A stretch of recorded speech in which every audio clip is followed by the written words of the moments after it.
Hello everybody and welcome to the northeast corner of South Africa, the world's most beautiful country. We are sitting on the western fringes of the great Kruger National Park and you are watching Safari Live. Ready.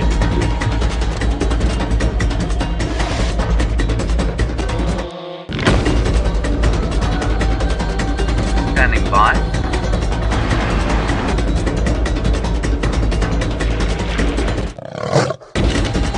5, 4, 3, 2, 1. You are live, you are live. And there is a waterhole, everybody. It's a balmy 26 degrees Celsius here. And if I remember correctly, that is, what did you say, 76 degrees Fahrenheit, everybody. My name is James Henry. On camera today is Willem Dorenbraak. We're dressed in relatively summery clothes because although it is still the middle of winter, it is pretty warm. Down there, some Nyalas, a cow and a calf. And she is accompanied by a number of other Nyalas who are all down in this dam that when I started some 18 months ago was filled to the brim with water and is now but a dust bowl, shortly possibly to be filled by the deluge. It is predicted to ensue as a result of El Niño, which of course is a weather pattern that comes through these areas, and you have to say it like that, otherwise it just doesn't sound right, does it, Willem? No, but isn't it El Nino that's going to come? Or is that the one that's... Is it La Niña? Yeah. Or El Niño? It's one of the two. One of the two is going to dump a lot of water over here. Now, is La Niña, I'm sorry. Two things that you have to know about today's drive. The first is that this thing in my ear is a Bluetooth earpiece. And that means that I should be able to get out of the car and still hear what's going on.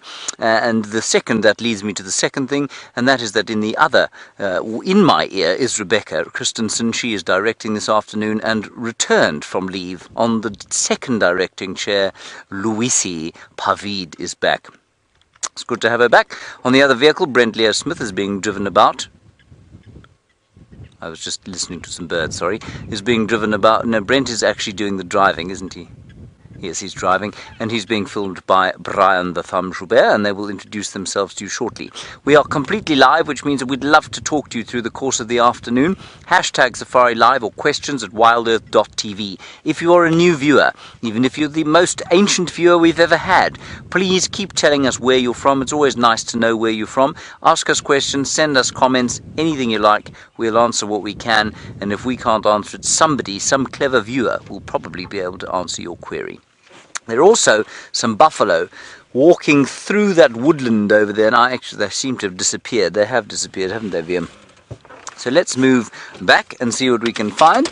And my plan this afternoon is to head towards Cheetah Plains, and so while I'm on my way there, let's head across to Brent Leo Smith and find out what his plans are.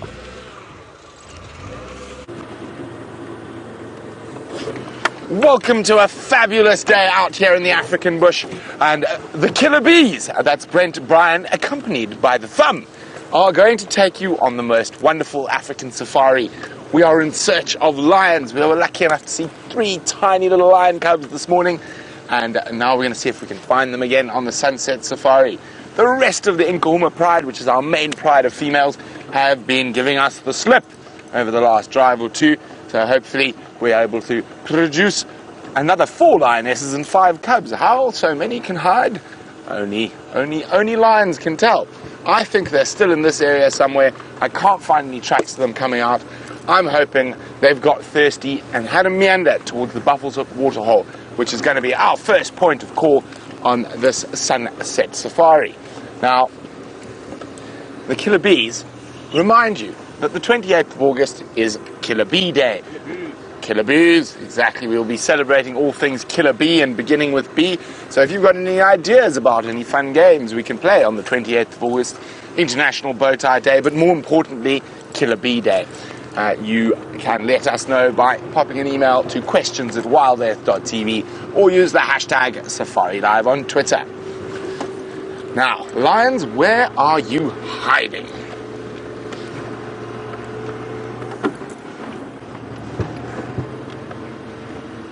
So it's been quite a warm day, about 27 degrees Celsius, which is around 80 Fahrenheit. And I think, hopefully, that before it got too hot, those lions meandered up towards the Buffalo's Hook waterhole to quench their thirst in the muddy remnants that are there.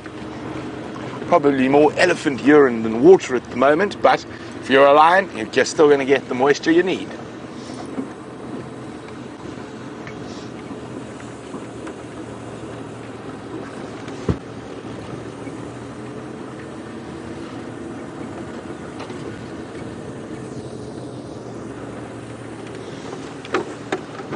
This is one of my favorite little spots, and I keep waiting for the day I'm going to spot a big cat from above.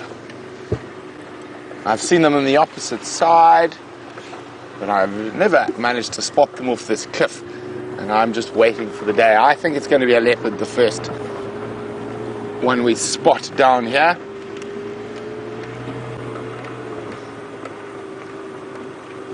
Quite nice, so we can get way up above the little river system, have a good look down there.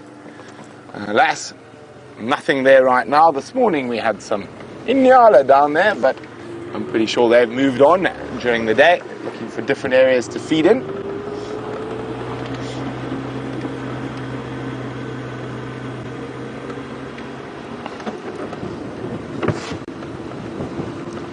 So we were with the Nkuhuma Lioness, who's got the 3 youngest cubs. They are getting to the age where they are probably going to be introduced into the pride shortly. And she was moving den sites. So now once they're a little bit more mobile, they're around that sort of 8-9 week mark. The dens move more regularly, sort of every 2 to 3 days. When they're younger, they sort of stay in one place for much longer. So she's moved their den into that Gwari Pan drainage system, which is a tributary of this little river system we're going through now. So there's actually the junction of the 2 little rivers. So she went pretty much up that one towards that big tree and then northeast from there. So this morning, when we first found her, she was at the den that James had her at yesterday on the sunset safari, and she decided, I was half hoping she might be taking those cubs through to introduce them to the pride for the first time, but then when she dived into those little ravines, I realized she was just looking for another den site.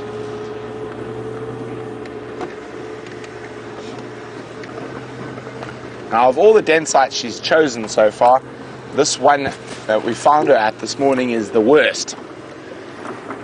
Now, the reason being that is that our roads are made on big old elephant paths, and lots of other predators like hyenas use those elephant paths.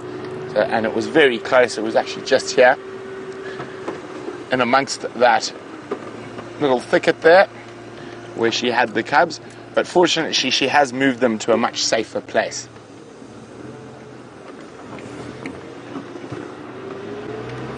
So while we see if we can pull a kitty cat out of the bush by the tail, let's go see how James is faring in the southern side of the reserve.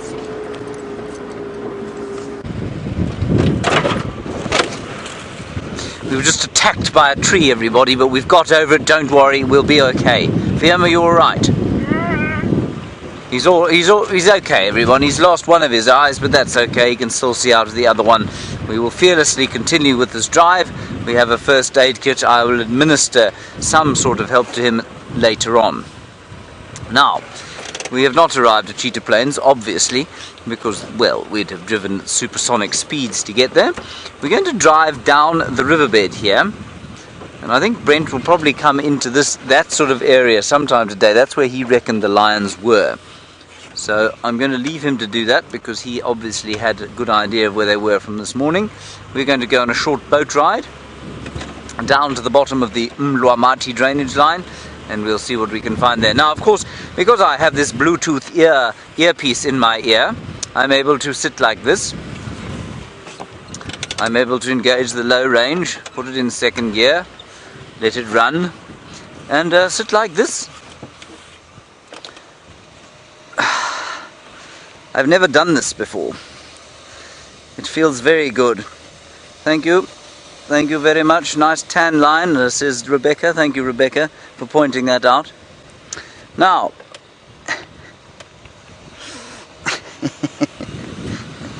I've always been rather jealous of Brent doing this. I don't know, I guess he just unplugged himself, but now I can take questions while we sit like this, which is rather fun. Now the Mlwamachi drainage line, which is this vast river system that we're driving on now, is of course...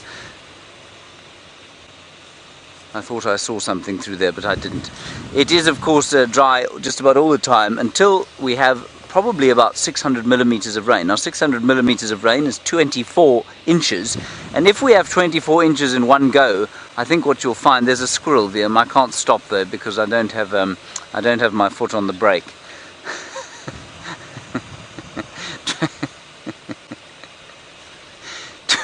24 inches will result in this thing flowing. But if you look at it, it's quite an extensive river, and I imagine that many years ago it probably flowed all the time. But when I say many years ago, I'm thinking probably upwards of 1,000 years ago. That would have cut the Mlwamachi drainage into this area. But probably for at least the last 1,000 years or so, I suspect it's been dry like it is now. There is a brown-hooded kingfisher just up ahead. Let's see if we can get a shot of it. It's just in here, and I think this is the same brown-hooded kingfisher that I've seen here now 3 or 4 times. There it goes. We're going to get a nice shot of it now. I'm just going to ease past this great gory bush. There it is, Wiem, can you see it? It's just on this sweet thorn tree there, not sweet thorn. Acacia robusta is not sweet thorn. There it is. The brown-hooded kingfisher. Now, the font of all Twitter knowledge, Judy H. Now, I said the other day that they're called the halcyon kingfishers because they have that halcyon blue color. And Judy H. very kindly pointed out to me in a very gentle fashion, I must say, that in fact the halcyon means kingfisher, and so that the blue actually gets that color blue that you saw, that flash, that kind of blue is called halcyon after the bird, not the other way round. So thank you for that, Judy H. again. I think we can move a little bit faster now, especially as the car is now not performing as it should have. The last time I did that, everybody, we were driving along here with Wiem, and it was just past this spot here. And Wiem said, I think you should hold the wheel. So I said, why? The car drives itself. Watch. With which we fell into a hole and became stuck, and we had to be towed out. So I'm going to be careful of this spot as we go through here. Watch your heads, everyone. Duck down.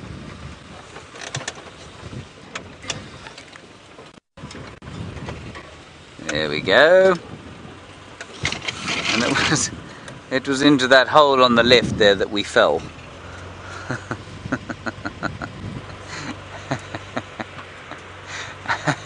Needless to say, Wiem was deeply unimpressed with me. I cannot blame him. Yes, exactly.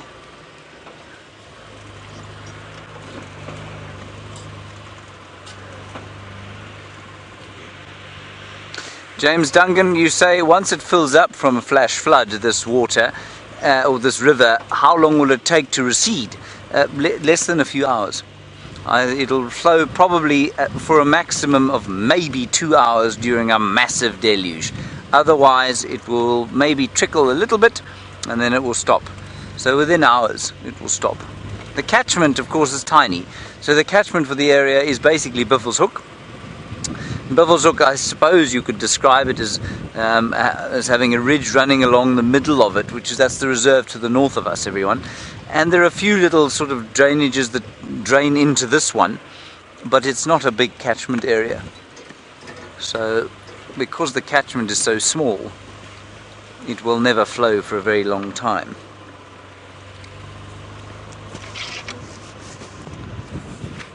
Sorry everybody, I know there's a bit of noise from the microphone. It is now grinding into the front of my head, which will probably result in my going mad fairly soon.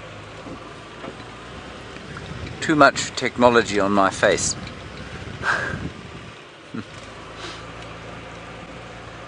Okay, now, the other thing we saw here 2 days ago was a barred owl. A tiny little barred owlet in one of these trees.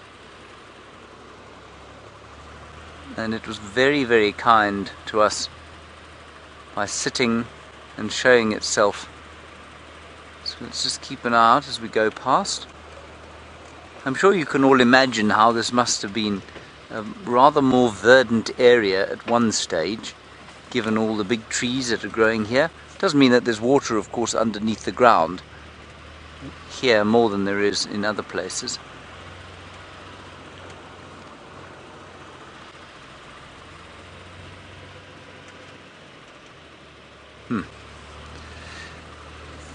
Now, Monique in London, you've been watching for almost a year, you say, and you say, oh, all these drainage lines natural. They are, absolutely, they're completely natural, and they're just very ancient. This landscape that we're on now, I forget the exact sort of age of it, but it's very, very old. And there hasn't been volcanic activity in this area for many, many millennia, and that means that the soil is very poor. It also means that these rivers are ancient watercourses. They're not new in the slightest. And so they are not largely dry. Wiem, your best friend is just up ahead. Your best ever friend. We saw him this morning and he was so pleased to see you that he is still in the same place.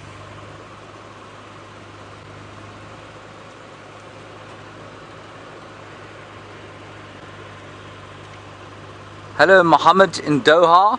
Nice to hear from you, and obviously a good question coming all the way from the desert there. You say, when was the last flood in this area? Serious flood? Well, I think about 2 or 3 years ago actually there was a fairly serious flood in the Sabi Sands. There's Viem's best friend, everybody.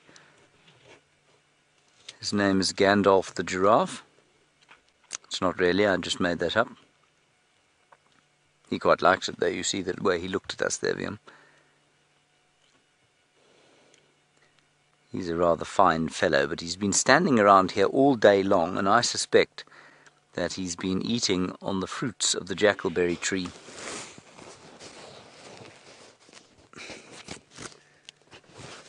Excuse the sound, everyone. I'm just trying to fix the microphone. There we go, that's better. Ah, yes. It's so nice when it doesn't drill into your skull, Wiem. Now, Viem's favourite animal is the giraffe because you can see what it's doing. It's standing there very statuesquely, and it makes Wiem bored. He feels that a giraffe should only be viewed if it's being eaten by something. There we go. He didn't like that, Wiem. He's in full charge now. You see that? You make him angry. Shall I start the engine? In case he comes. Now you can sit, everybody, with a giraffe like this. If you sit on the ground and move the car away, he will eventually come closer and closer to you. In fact, I'm going to try something. If he moves away, which he probably will, but let's just see what he does. Because I have this rather remarkable earpiece in my ear, let me just quickly step out of the vehicle, very quietly, and I'm going to sit on the floor, and let's see if he comes any closer at all. You can see him watching, and I need to get probably just about a meter or so closer than I am now, by pretending to be disinterested in him. And then what I will do is just sit down quietly on the ground and let's see what he does.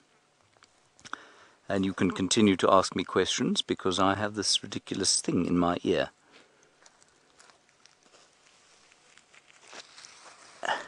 Alternatively, he might just move off.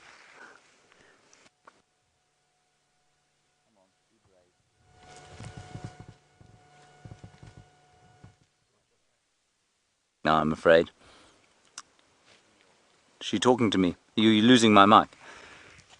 Okay, that was a failed experiment, everyone. Sorry about that. I promise you it does work there. You can sit there. I think it's probably the vehicle. But if you got out and sat there in the middle of the clearing, he would eventually come up and say hello. Okay, let us move along.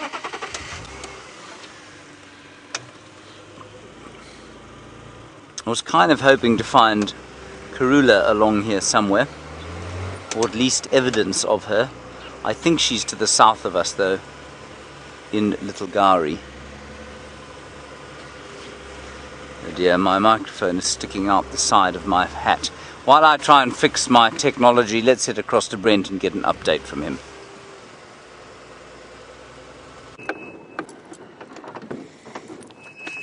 We're in the area where we lost that Nkuhuma lioness and the cubs. And I'm just going to sit quietly. And I'm hoping to hear that wonderful lion cub noise. Ow! Ow! Ow! And you're just going to go, oh! No, we're not going to do that there. Oh, she has chosen an exquisitely difficult place to get into.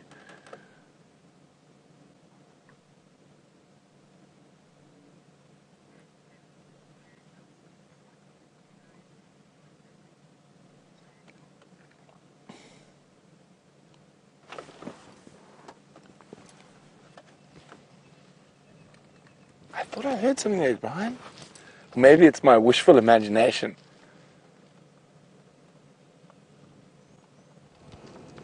I think it might have been my wishful imagination. Oh, I'm going to have to follow up on it anyway. But Randall's wondering what age the lion cubs join the hunt in. Now, Randall, that is completely... well, they actually probably only start participating actively in the hunt from about 2. But they're on hunts from probably about 6 months off, and they'll just sit back and watch. Okay. I'm trying to see if there is a possibility of getting a sneak into that thicket from this side. We tried from the other side this morning. We had no luck. Maybe through here, Brian. What do you think? I think it's worth a try. I'm not 100% sure. As I said, it might be. That didn't sound good. Thought one of my plugs popped, but there's a nice milkberry tree just there. And if I was a lioness, that's a great place to put the cubs. And we didn't get any here this morning. We came out a little bit higher, and I just think I heard that ow, ever so faintly.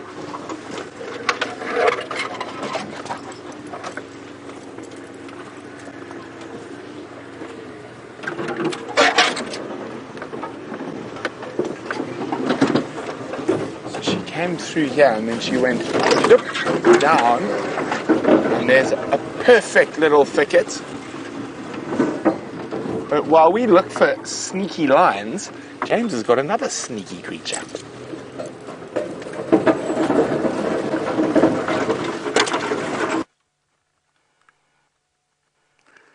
Not sure how sneaky he is, but he's quite splendid there.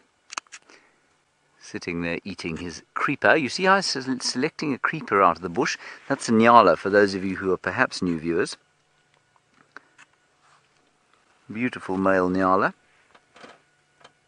And he's very close to us. He's only about probably 5 meters away, which is about 17 feet or so.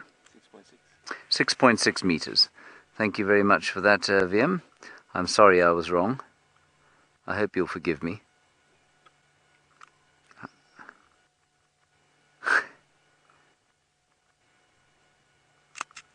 That's quite a nice shot, VM. I took an amazing photograph. You'll be so amazed, you will. Probably not.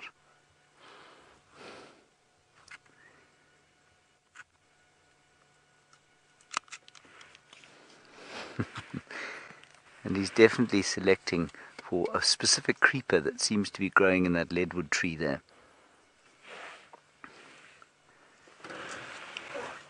Let's move around the corner. Can you still see him enough? No, let's move around the corner a little bit here.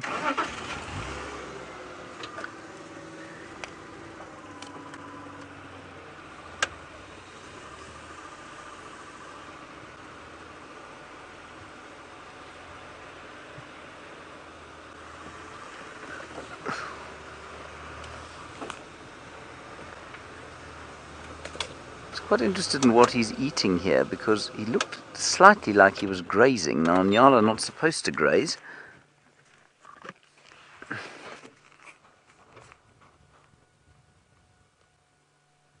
No, he's not grazing. He's taking the shoots off a potato bush.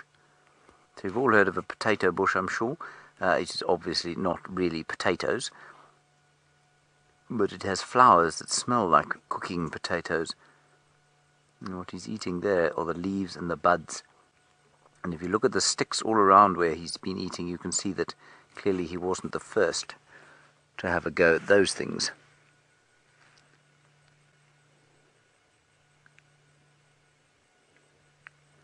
Still looks in relatively okay nick. You know, I was expecting by this time of the year that we'd have animals dropping dead all over the place from the dire effects of the lack of water, but they actually seem to be doing okay.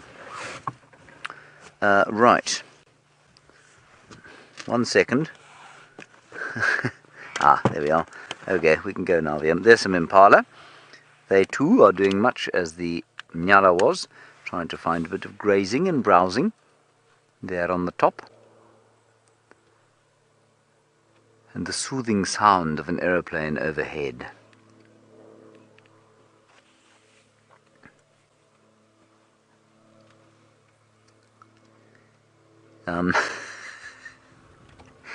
We've been asked to stay here a few more minutes.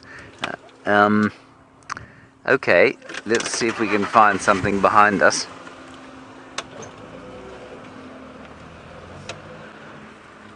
Oh, very nice, Wiem. That is a Cessna Caravan, everybody. Well done, Wiem, very nice. Beautiful shot of the Cessna Caravan. Very good plane if you happen to be in the bush, everyone, because it lands on just about no space at all.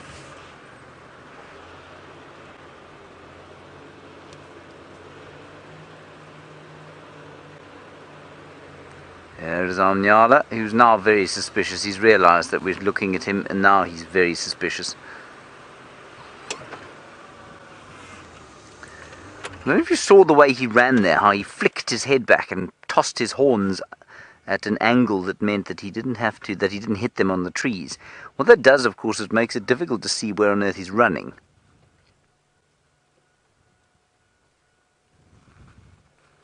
And it's one of the reasons we think that kudu bulls live for possibly as much as half the length of time that kudu cows live. Kudu, of course, also have those long spiraled horns. Rebecca, I'm afraid there is nothing left here to look at. We're going to have to carry on. We'll try and find something else.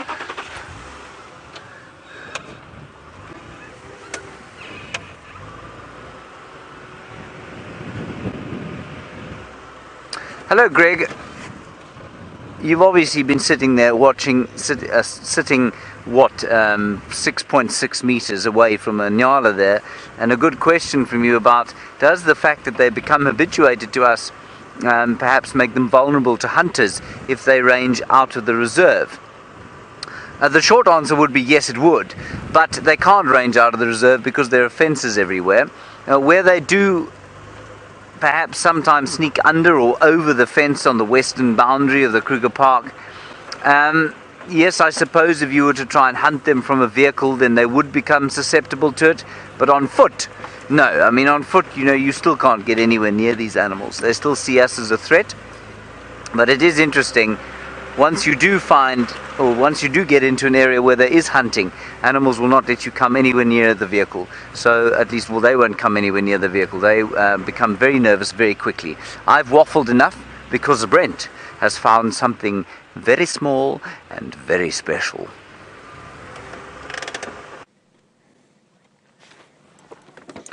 So it wasn't wishful thinking.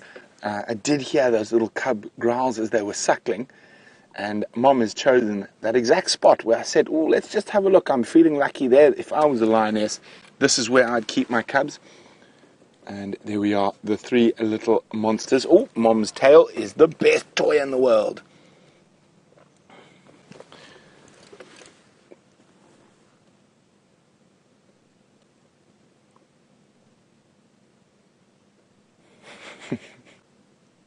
Got it! I got it!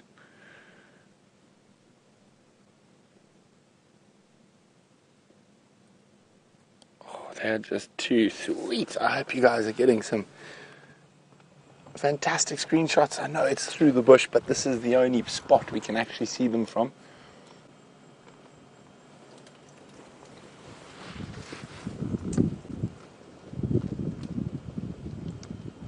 Oh.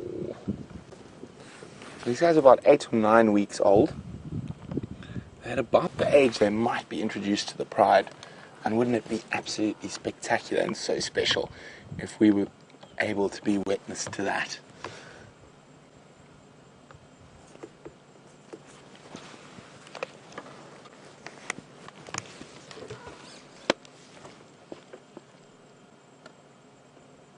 Well, if you can't get mom's tail, sibling's tail will do.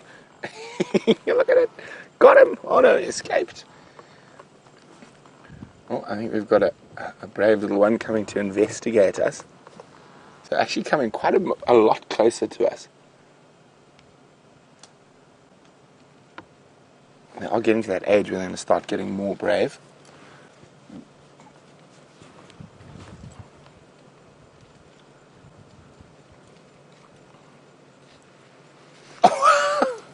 Sorry, I know the other little one to the back. It slipped off mom and literally landed in the strangest little position. Here we go, it's still there. Mom's having a look now because it made a bit of a funny noise, but it was after mom's tail.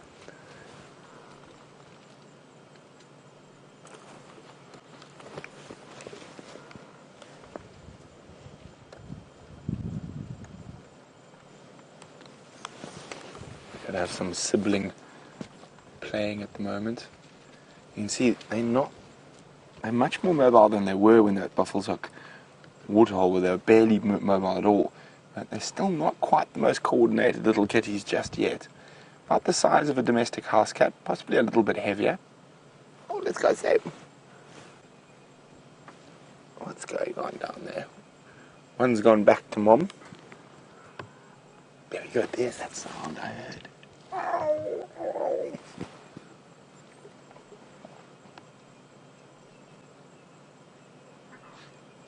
Now, I know you guys have heard me say this many times, but your ears are quite often the best things at finding animals in the bush. Oh. Bow.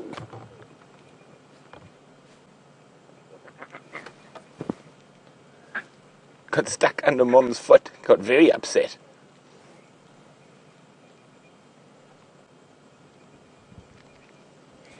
They're very active when mom's around, even though mom's not. Now, when mom leaves them, they literally are so completely dead still. And you can see still those wonderful little cub spots on their head help break out their outline when they're lying in a thicket. See, that one's got some quite prominent spots. Well, all of them do, but two in particular, very prominent spots on their back.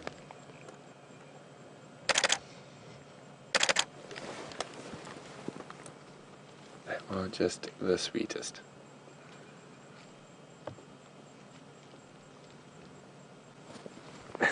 You can see what I say, not the most coordinated just yet. Lots of slipping and tripping.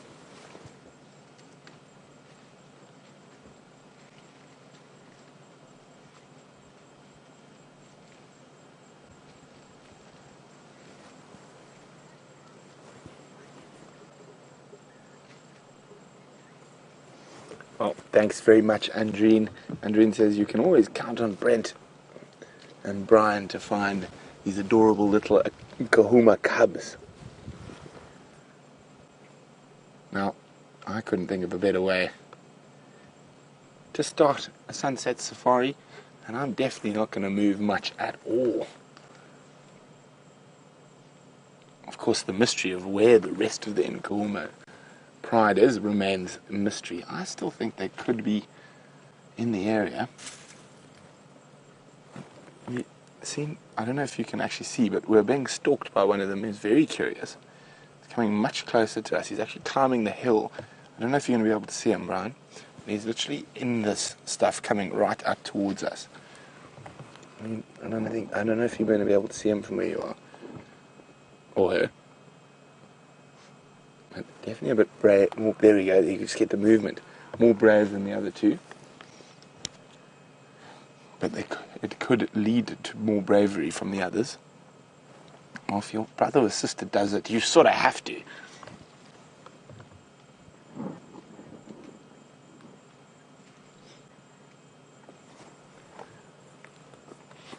Hi, Tula Ann, who's 4 years old. And Tula Ann's wondering, does it hurt Mom when they bite her tail? A little bit, Tula Ann. They're still quite young, but when they get bigger, it will definitely hurt. And Mom will sometimes shout at them if they bite her tail too much. But Lioness's tail is a lion cub's favorite toy.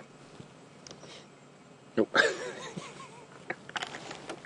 Attacking a stick.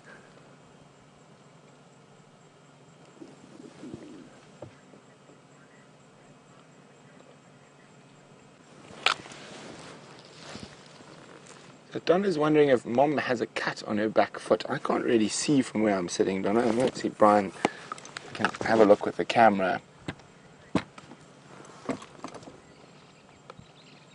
And even if there is a little scratch or a cut, it's nothing serious. We saw her this morning. She was walking completely fine. And lions always have cuts and scratches on them. The nature of being a lion.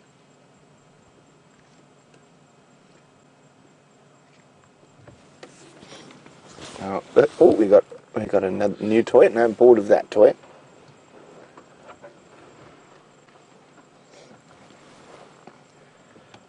So they need to dispel all their energy when Mom's here. So when Mom leaves, they're not going to be able to move at all.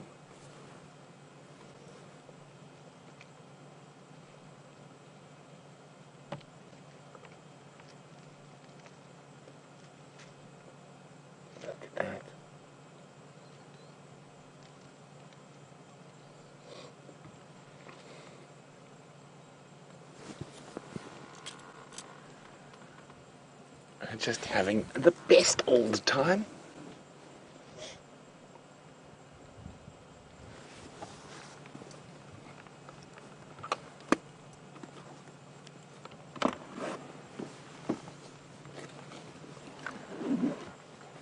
So at the moment they've still got milk teeth. They'll lose those teeth at about 6 months old.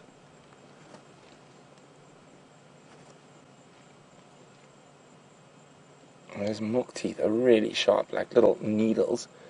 So you can imagine it can be quite powerful, especially as they get a bit bigger than this.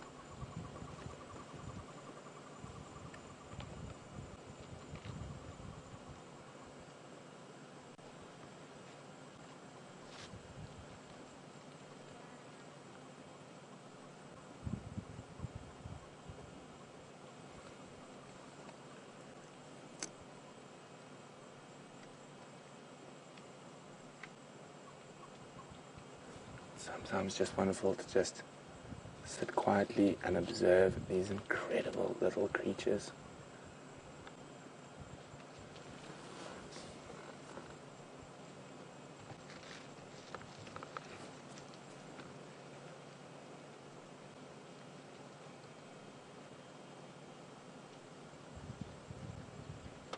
Look at that.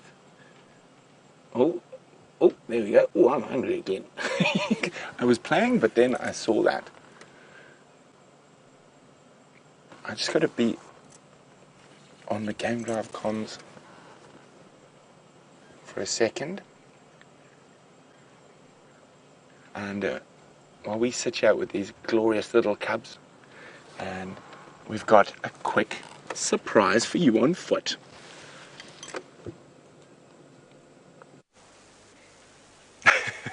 Well, thank you very much, Brent. It's been a long time since I've been on foot. Hello, and well, hello to everybody. As welcome to myself and to Xander, who we've got on camera operations today. And we're on foot. We're on the bushwalk this afternoon, and that's what we're going to be doing for a couple of minutes, a couple of hours. Let's see how we go.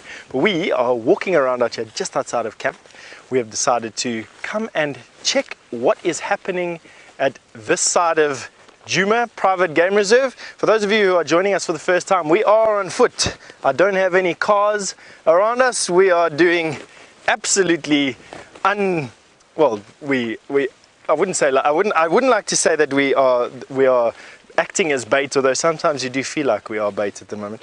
But no, we don't have any vehicles, we don't have any support of any kind. We are walking around in Djuma, literally in the same area that James and Brent are driving around in. And we are here to show you all the little bitty things and hopefully stay out of the mouths of anything that's big and dangerous. For myself personally, I really enjoy getting my head into bushes like this and seeing exactly what makes them tick on the inside over here. Unlike Brent, our esteemed colleague, who really enjoys the chase of the cats, I really don't enjoy that at all, and thank goodness that we've got such a variety to offer you on these shows. Now, I pride myself in being able to show you something of interest at almost any bush that we stop at, and this one is no exception, although not growing. Here we've got a piece of buffalo thorn that has been stuck in this bush. It's this dead twig that you're looking at the moment. And one of my greatest mentors and one of my greatest friends, in actual fact, my very first tracker I ever worked at was a dear gentleman called Richard Nduban. And he imparted some of his bush law knowledge about this tree. As you can see, this is the end where it grew from. And this is the end where it's going to, and he likened it to a person's journey through life. He says, as you get older, as you move along your journey, you are faced with decisions in your life represented by the nodes on this branch. And it would be wise to look at the mistakes you made in the past in order to avoid making the same mistakes in the future. And as you can see, this buffalo thorn quite aptly represents that little life lesson. When you get to a decision in life, avoid the mistakes you made in the past look at the mistakes you made in the past to avoid the mistakes you make in the future. Excuse me, a bit rusty after a few days not being in front of the camera and spoiling myself there. So yeah, that's the buffalo thorn. There are many other uses for this particular tree. I must be honest with you, it's called the tree of life. It's used in burial ceremonies amongst the local Shangaan. And it depends on who you speak to, but they'll literally take a live branch like this and travel when somebody has died away from the ancestral kraals or ancestral settlements. They'll travel with a branch of this tree to where they died, wave the tree over the place where they died, perform a little bit of a prayer. They believe that it captures that person's spirit. They then bring the branch with the spirit back to their ancestral kraal and bury it, plant it. There's a variety of different stories, but I like to believe that they bury that person, and that person is then laid at rest in the ancestral lands, and the people then have access to that spirit's memories or that spirit's guidance as they go forward, not forgetting that there's a whole range of different sort of religions and beliefs out here in Africa. Although Christianity seems to be growing in pace, there are some of those that still stick to the old ways, most definitely.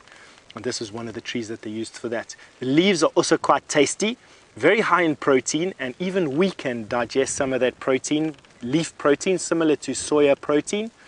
From these leaves, they're good to eat as a type of spinach or salad. Personally, I think they taste about as bad as what spinach does, so they're not on my list of top 10 things to eat out here. But nevertheless, they can allow you some nourishment. And things like kudu and giraffe and elephant really enjoy browsing this tree. So a really important tree out here. And I think that's probably why this bush found itself to basically be farming here. I think what happened was an elephant took a bite out of this branch and then discarded the bush. But on that note, we are going back to Brent, who's got some fuzzy wuzzies for you.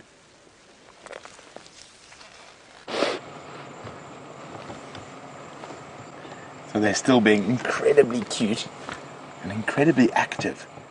Annoying mom, chewing on each other's tails. There's one who's taken a great interest in us. So you can see there's two there, but there's one in that thicket who seems to be very, very interested in us. I can just see his little eyes watching us. There, you can just see the bit of movement. Oh, he's found something more entertaining than us now. Oh. The other two decided it's time to eat again.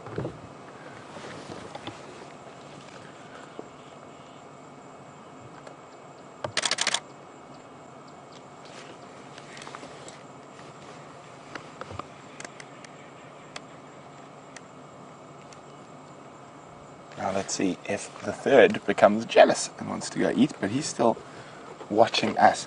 I'll show you quickly what I can just make out through the bushes as he stares at us intently.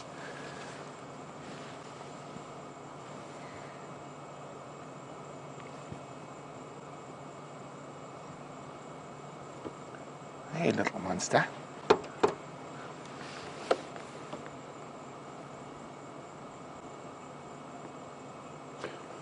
Could be, I know James and Brian, you're saying there's a definitely one male, one female. Yeah. Okay, so we're not sure the third. I think the one who's... Sorry, my camera nearly fell. That was the quick movement there. The one who's coming closest to us, I think it's probably a young male. Not to say there might not be two. But I think just from his behavior, a little bit more brazen, a little bit braver.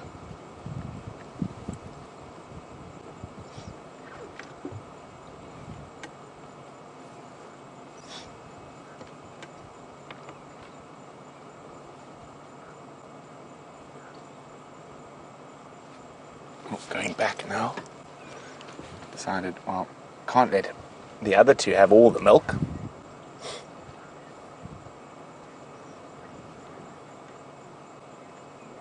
Oh. Ginny's wondering, do the lioness, when they have babies, sleep soundly? Or do they keep one ear open? Ginny, they keep one ear open at all times. It's one of the things about living out here in the bush. You need to be alert. And she's probably slightly more alert when she's with the little cubs. Oh, little complaint going on there.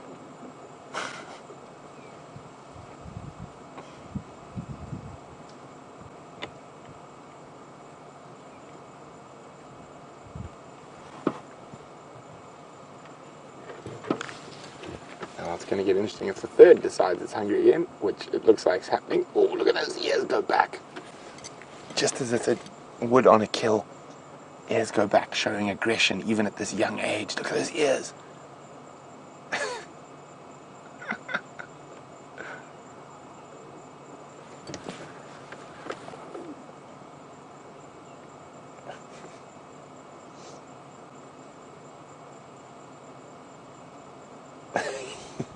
There we go. Mom will make space for you. Like a splattered lion cub between her legs. Doesn't look very comfortable.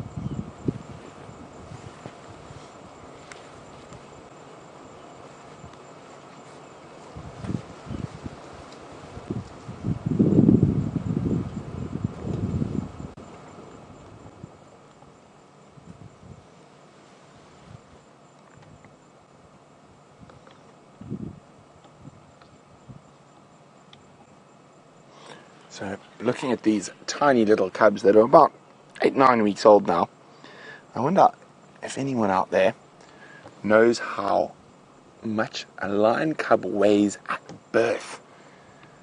So if you know how much a lion cub weighs at birth, of course this is an average, let us know by using the hashtag SafariLive on Twitter, or send us an email, questions@WildEarthTV. What is the weight of a lion cub at birth?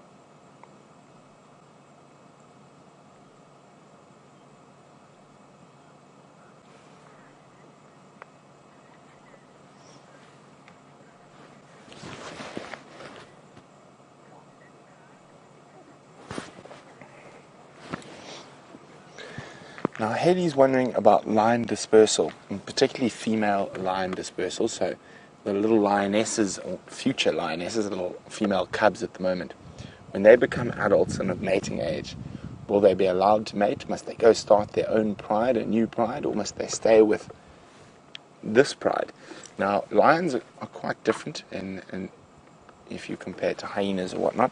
The genetic strength of the lions is held within the lionesses. So they will stay with their natal pride. The only time you'll have a splitting of a pride is if it gets too big. So if you've got 40 lions, it's difficult to feed them, so they might split into 2 or 3 prides. But normally the females will stay with their natal pride. The males will disperse away. from their pride of birth, but the females will stay with their natal pride, and the reason for this is the males change. So there's new genetics coming in, so it's unlikely they're going to have to mate with their fathers or brothers. It does happen, and inbreeding in lions is not uncommon, but it doesn't have that much of an adverse effect as long as it doesn't happen for too many generations in a row.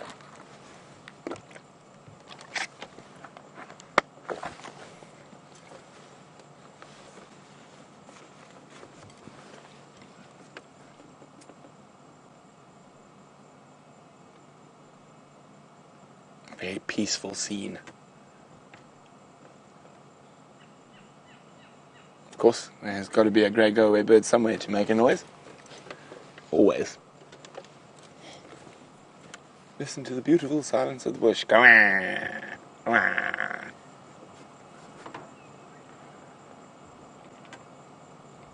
Are we going to sit here, see what happens with these little delectable monsters? So excited to have found them, and I can't think of anywhere I'd rather be right now. But you might want to go join Steph on foot.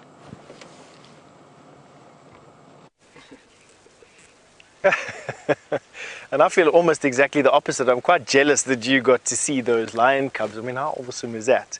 But from one of the small fuzzy wuzzies, definitely one of the big five, to one of the biggest things out here in Djuma. I'm not joking when I think that the termite mound I'm standing next to now is probably the biggest termite mound that we have at Djuma. Have a look at this giant mound of what looks like sand, and you wouldn't be wrong in thinking that that's all it was. It's basically mud with a little bit of saliva and then a bunch of cellulose that's been stuck together grain by grain by Macrotermes, which is a termite that grows no bigger than that. Can you believe this giant of a home has grown up from little pieces of sand being joined together with spit? But have a look at what is truly spectacular about this particular termite mound. There's a full-grown dead tree on top of the termite mound. Now, it didn't get placed there by a tornado or a hurricane or a freak wave or any other number of natural disasters. That tree simply was seeded on top of this termite mound, grew to a massive size. As you can see, it's quite a ginormous tree, and then died from some reason, probably fungus, and fell over. And the termite mound has just carried on right here. I'm going to take a bit of a step. So let's go from the base. I'll show you exactly how big this thing is. My steps are roughly about a yard to a meter. So 1, 2, 3, 4, 5, 6, 7, 8, 9, 10, 11, probably 11 and a half. 12, and now I'm standing on the top of this termite mound. I mean, have a look at how massive this particular termite mound is.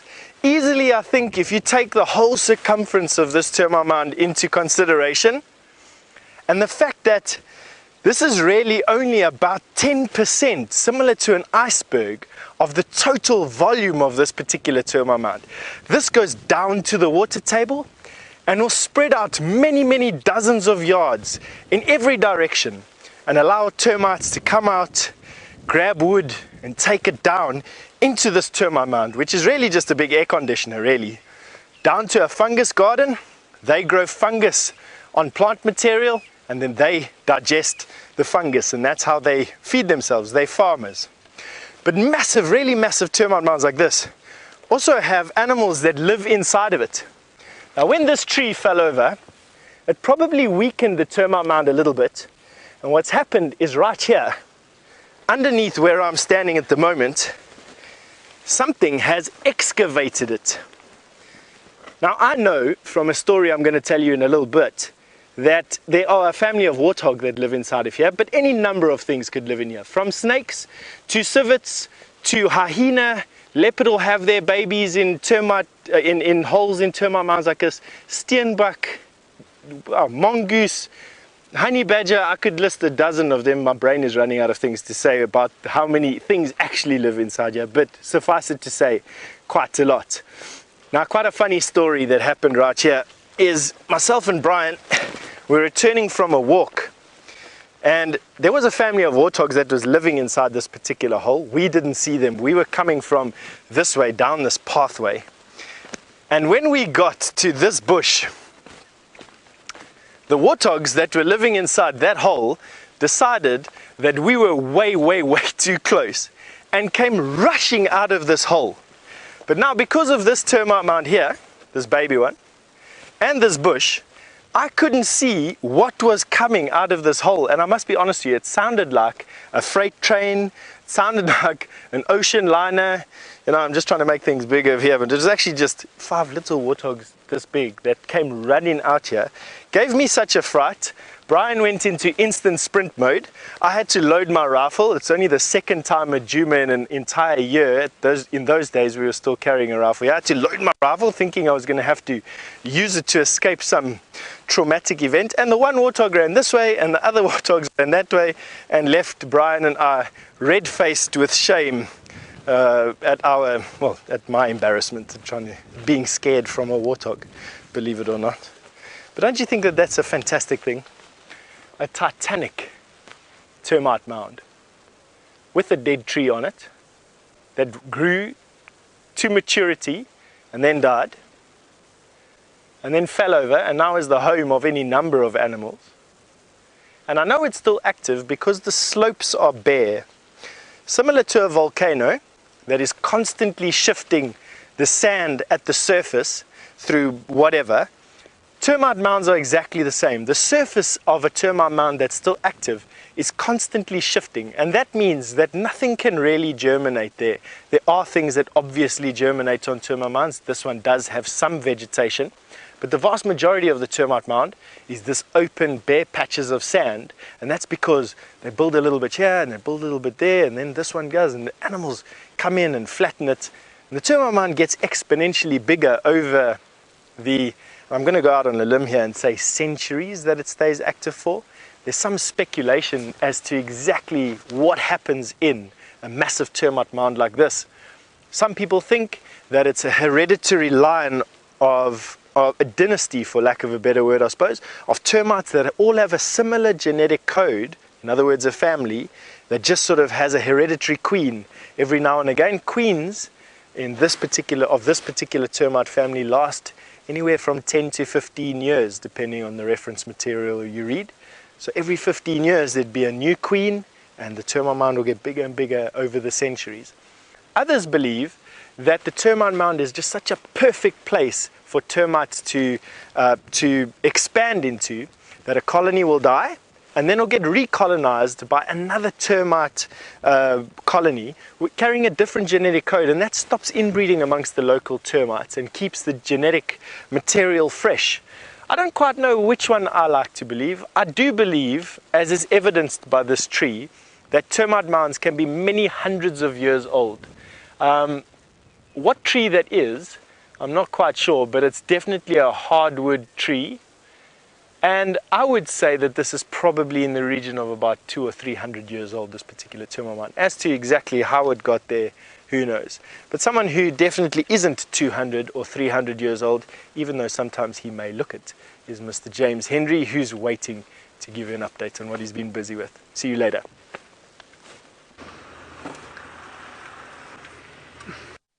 Everybody, we have a very special sighting here.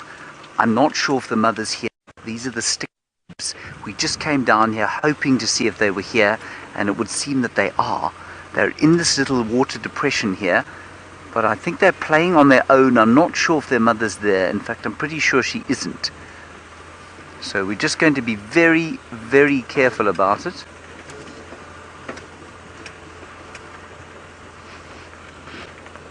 I'm just going to go up onto the top of the water. No, I'm not. I'm going to go down.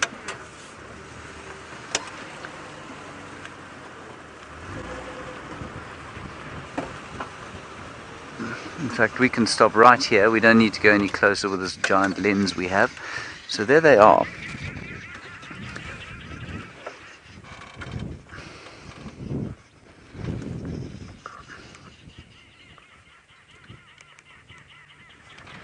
There we are. Now, I don't know if you noticed this, everyone, but these chaps do not seem to be in a particularly good way. Viam, I think you described them as street children, didn't you, compared with the cubs that you've been looking at. This is odd. We don't really know why, but to say perhaps their mother is not able to catch as much food as the Nkuhuma lionesses are managing to catch, and therefore their milk is possibly a little poorer.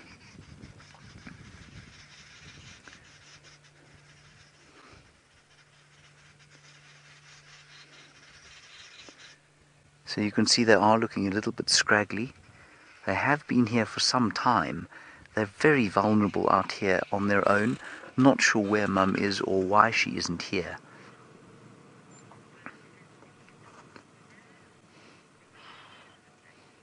Alright, Brent has to leave the sighting where he is, everyone, so let's quickly pop across back to him and get an idea of what his plans are going to be. We'll stay here for a little bit. I don't think we'll be here the whole afternoon, though.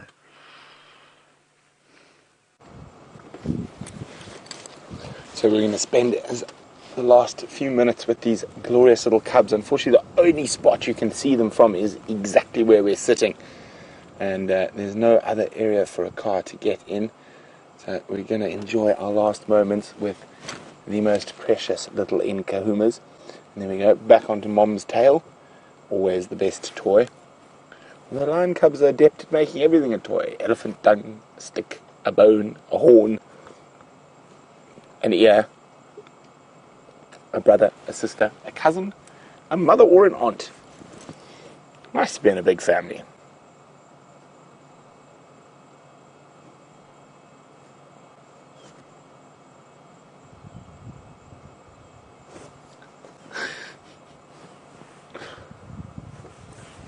It's going to be very interesting. We're going to be very, very, very lucky to have watched them from this age.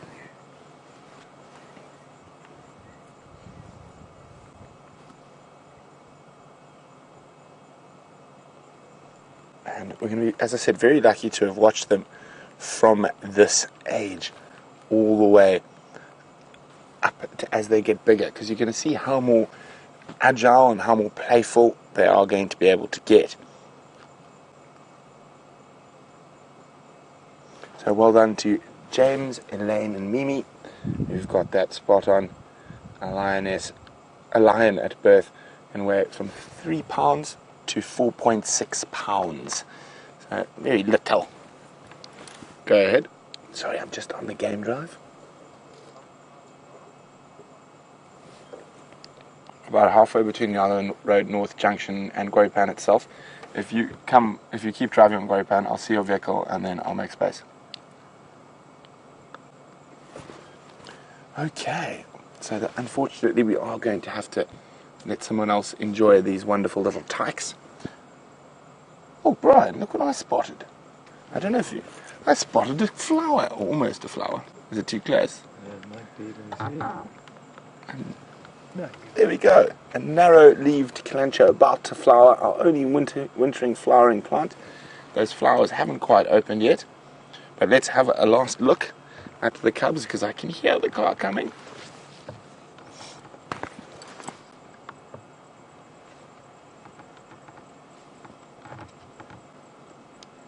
If you look down to your east, you should see me. Just give me a minute and I'll move out. Okay, so there we go.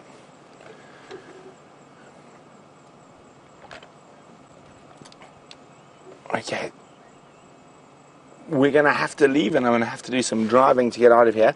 So let's go back to James on the plains of the Cheetah.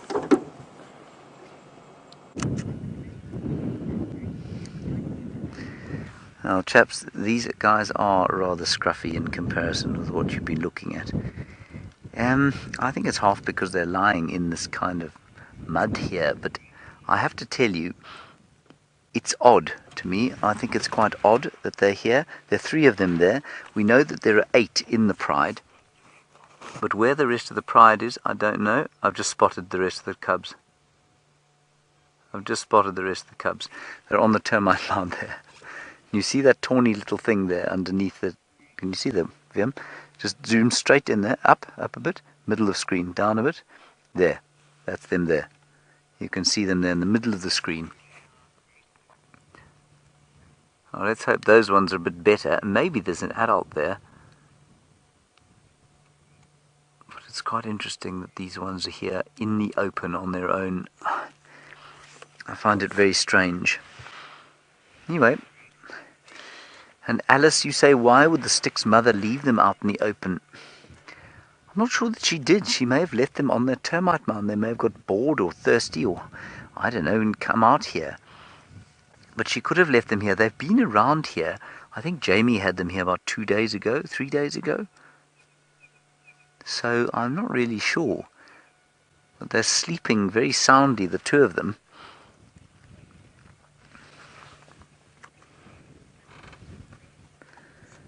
And Denise, you want to know if they're safe in such an open space. No, they're not. They most certainly are not safe. They are easy to catch. If a hyena came past here, it would kill them in seconds. If a bird of prey saw them here, it might kill them. If a jackal came past, it would kill them. If a buffalo came past, it would kill them. So they are inescapably unsafe. So I find it rather strange.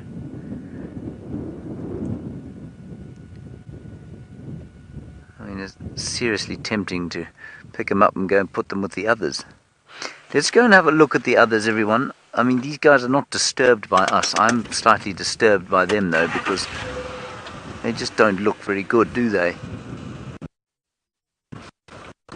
They could well, as often happens, it's not unusual for lions and lion cubs to be, well, to struggle a little bit when they're born. And like, even with the adults, if they don't eat all the time, then they start to look very skinny and very quickly. That doesn't necessarily mean that they're in bad health. Just going to drive around this termite mound here.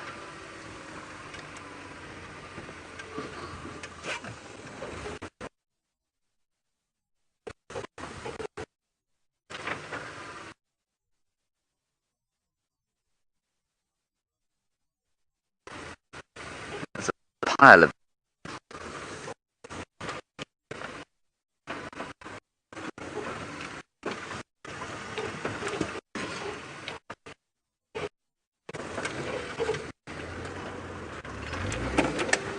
I'm just going to try and get up here, everyone. See, Mum isn't there. I don't see any evidence of a mother.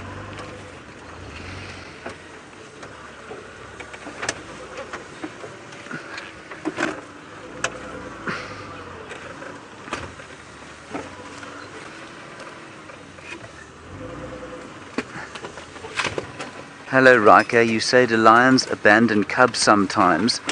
They do, but only if they're very ill. Now, I might have to get on the radio, everyone. We're not going to be here for long, so just enjoy this unbelievable sighting there of the little one staring at us.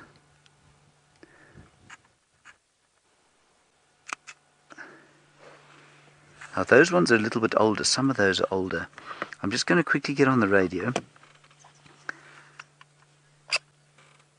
Stations, I've located the others on a termite mound to the eastern side of the dam wall. There's still no mother here, so I won't be here for long. Does anyone else want to move in here?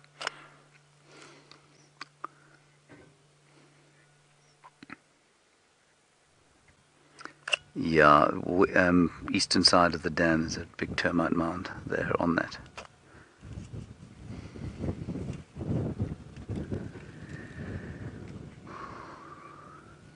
Isn't that sweet? Look at them there. These ones look a bit better, don't you think, Liam? A little bit. I think these eggs look a little bit better. They're not, certainly not quite as spectacular as the Nkuhumas. Janet, you say they look like they've got some infection, some kind of mange, or perhaps a fungus on their ears. Janet, I don't think it's that. You know what I think it is? I see what you mean, but I actually think it's... I'm just looking at the one at the back there. They might. I also think there's quite a lot of mud and that black dust from the bottom of the dam that's covering bits and pieces of them. But those ears look alright to me.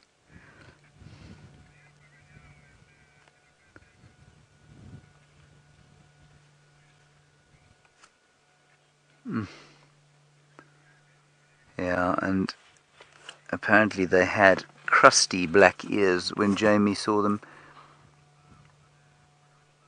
Yeah, I see exactly what you mean. They definitely are not exactly furry on the back there.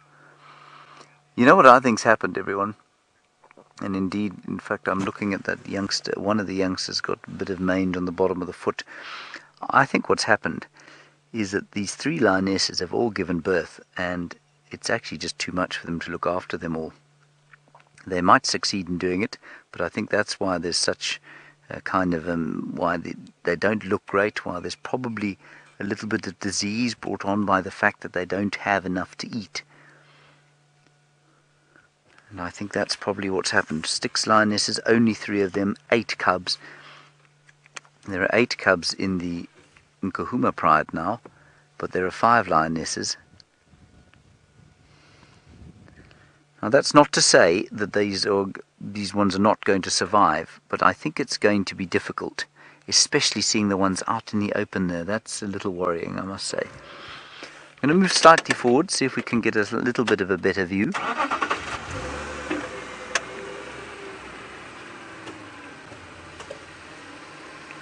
That's slightly better for you, Vim.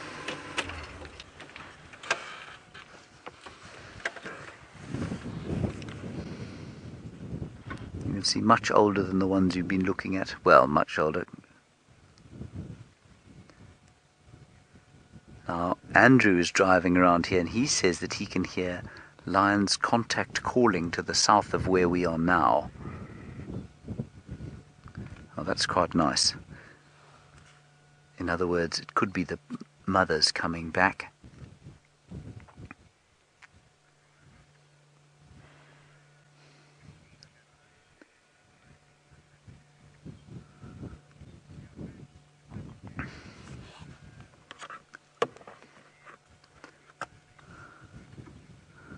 Isn't that sweet? Look at that.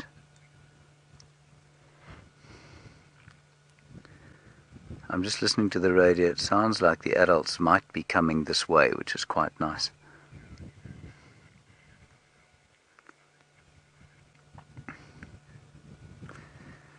Yeah, make your way straight in. Definitely, I think probably 2 sightings here. One in the dam and one quite far to the east. I'm on the east.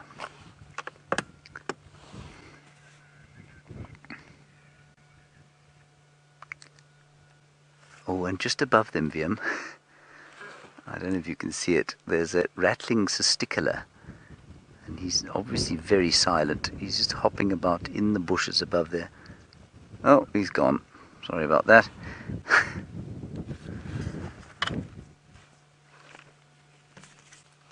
So we're not going to be here for too long, everyone, so get your questions in if you want to turn them, if you want to ask us anything.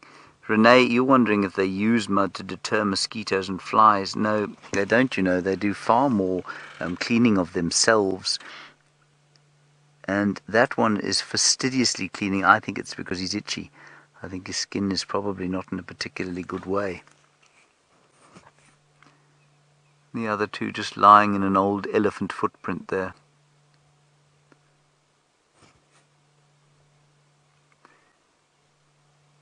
I'm afraid it's quite difficult for me to put too much of a positive spin on this. They don't look great.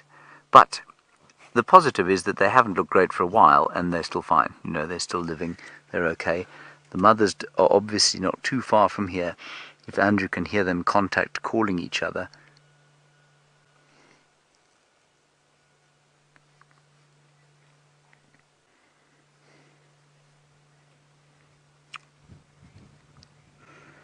Interesting, Linda, you say that these lions be suffering from fly bites on their ears, similar to what happens to dogs. Linda, look, I suppose it's possible. I just think because we're in winter, the number of flies that are around is relatively few. And so, no, I don't think that this is fly bites.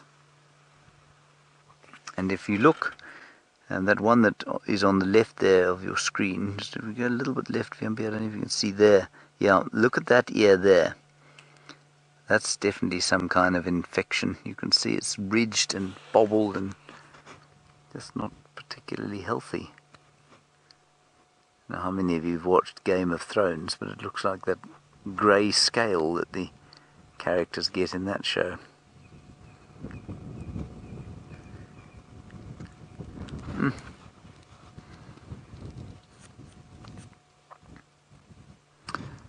Alexa, a difficult question from you, and you're not going to like the answer. You say, how bad do they have to get before we'll step in and help? And the answer is we won't, Alexa.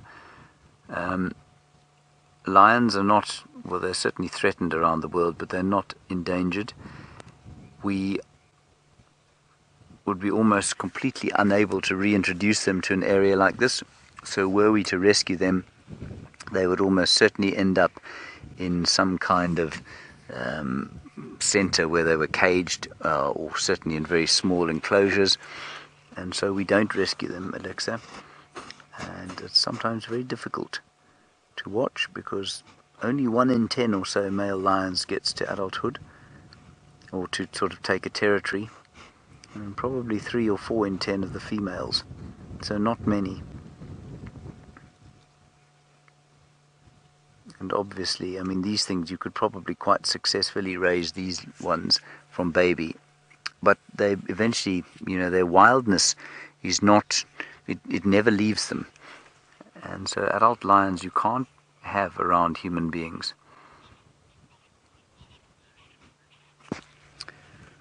Go ahead, Andrew.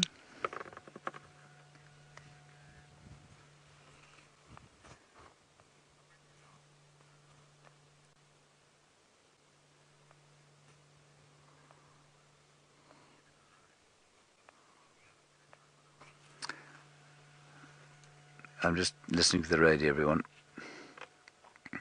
Copy, thanks. So he's got sounds of the females heading south towards Mala. He's going to try and see if maybe she's hunting.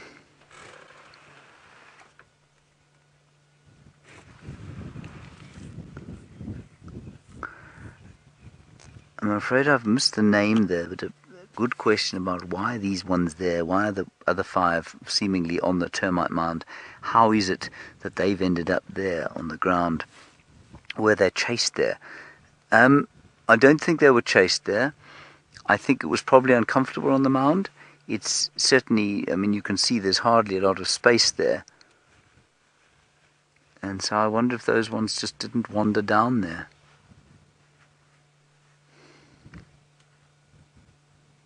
And you can see where they would have walked.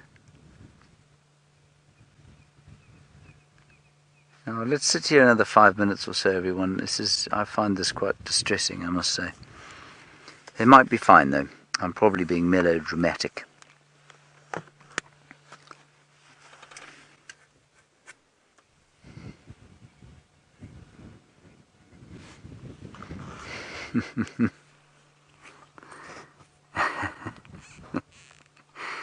A comment from Eggsy, who says these are his favourite lines. Eggsy, by the way, who is he's one of our cameramen / editors, and he's obviously watching the final control, and he says these are his favourite lines and they're going to grow up to be real tough.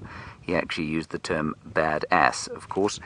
I hope you're right, Eggsy, and you may well be right.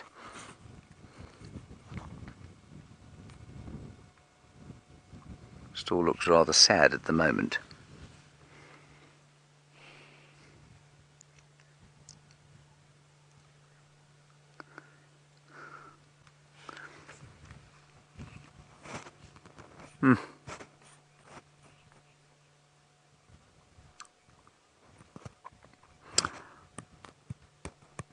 Very nice comment from Laura in Pennsylvania. You say they don't look great now, but when Mum's around, they leap around, they've got plenty of energy. Well, that's good to hear. I haven't seen these, you know, I've just met with these cubs.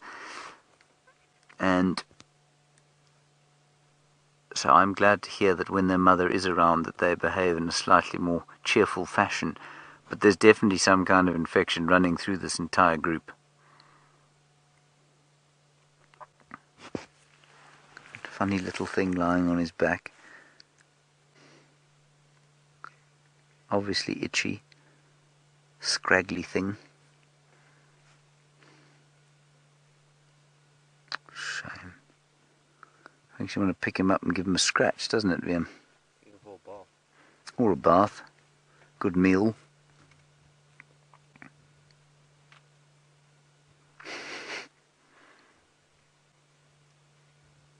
Poor little fellow.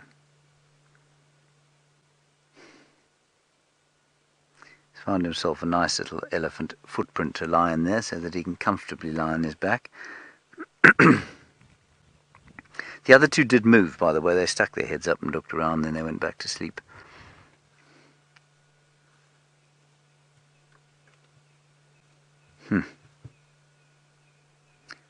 Yeah, let's give it another 2 or 3 minutes and then we're going to pull out, I'm afraid. See what else we can see.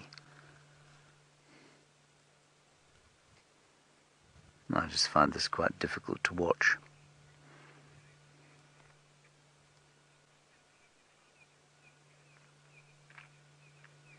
And Kitty Kitty Bang Bang, good question from you. So would baboons go after these cubs? Yeah, definitely they would. Baboons would go after them. It's difficult to think of many animals that wouldn't go after them. Elephants would go after them. Elephants wouldn't tolerate having little lion cubs there. If there was water anywhere near here or sufficient grazing, well, you'd find the elephants would probably smack them as well. So those three are in a seriously stupid position. These guys, obviously, Andrew drove past these chaps and didn't see them. That's not a aspersion on Andrew, but, he didn't have the benefit of being able to sit and look around. So these guys are relatively safe up here on the termite mound. But those three are in... it's difficult to think of a place where they would be in more danger.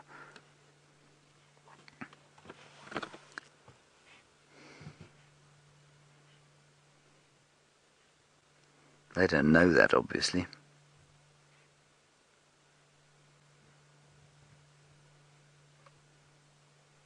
But, as always, they may well be absolutely fine.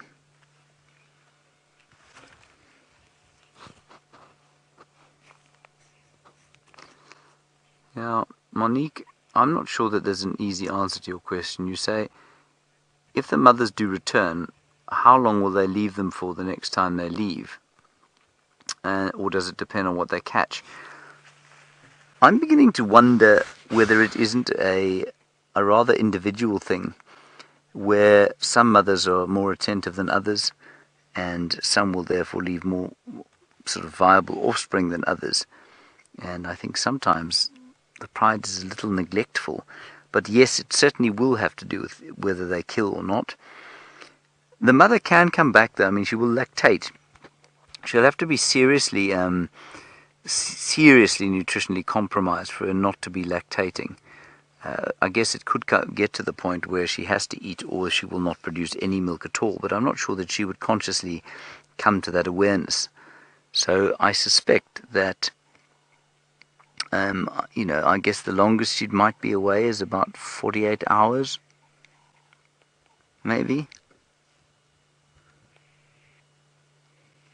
I don't know how long these chaps have been sitting here on their own.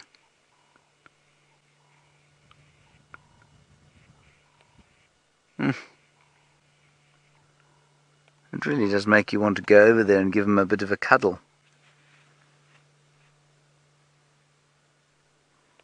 Looking at us now.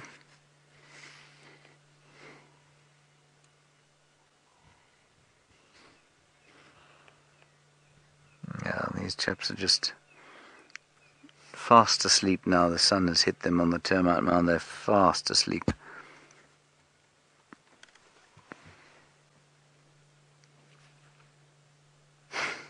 Not even moving.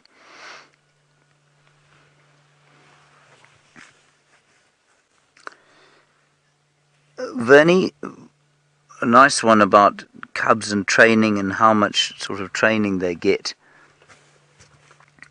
before they go independent. Well, it kind of happens during the course of normal life. They'll start moving with the pride at around, probably around 6 months or so. They'll be hanging behind the pride during a hunt.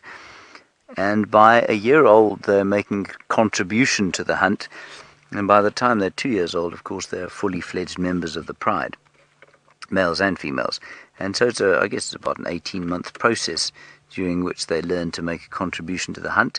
They will make a mess of many hunts before they're able to genuinely contribute. And I suspect quite strongly, as it is with human beings, some are talented and some not so talented.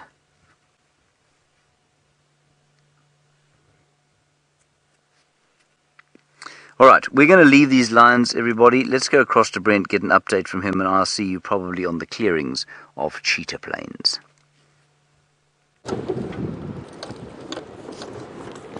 So we've got some lazy little zebra foals basking in the afternoon sun while the adults feed. There's 2 of them. Oh, up. There we go. Still looking okay.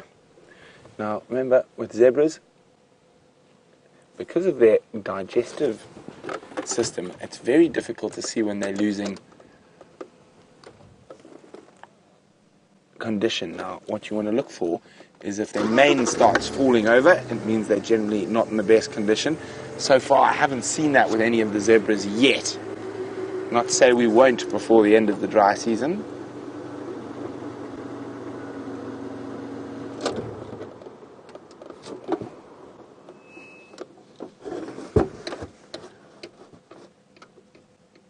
Hello. I love the fluffy rumps on little zebras. They are quite cute.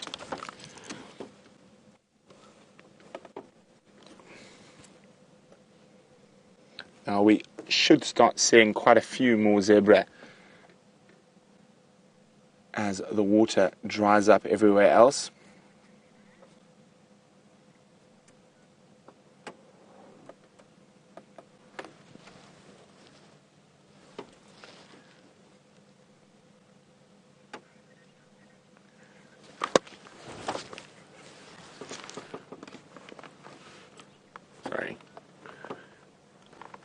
Sorry, Brian, moving around a bit much.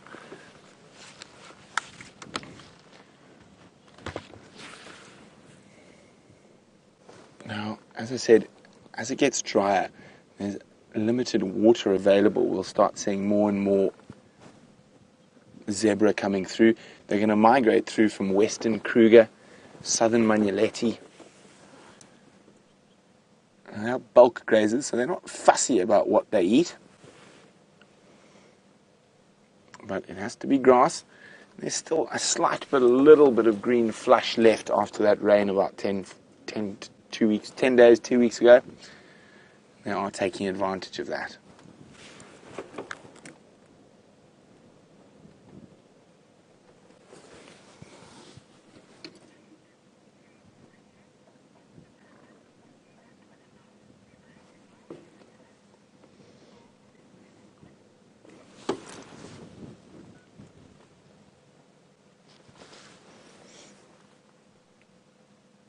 Now, as you can see, zebras always look quite rotund, and they're hind gut fermenters.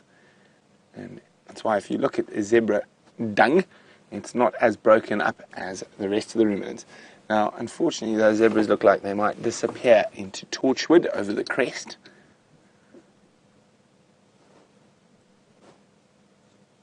But we will stay with them as long as we can. At this time of the day, they're probably going to be heading towards a waterhole, still feeding as they move. Now, depending on where zebras are feeding, they'll either drink in the middle of the day, but where we are at the moment, there's no water close enough for them to have drunk in the middle of the day. So they're probably heading towards a waterhole in Buffels Hook at the moment. But as they move along, we're going to do the same. It looks like there's a little gap for us to get back to the Nkuhuma Lioness and those 3 little cubs. But while we try and make our way back there, let's go see what James is up to.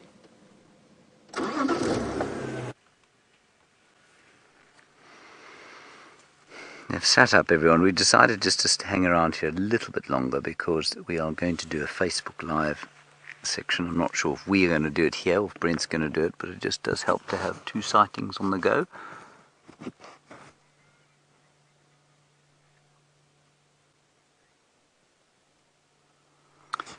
Yeah, nothing else has happened. Everyone gone to sleep here, so we'll just wait here another 10 minutes or so.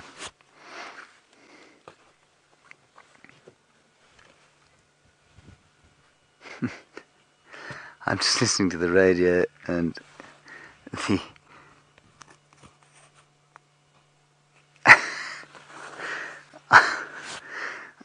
I'm listening to the radio and one of these guys saying he doesn't want to come and look at these lions.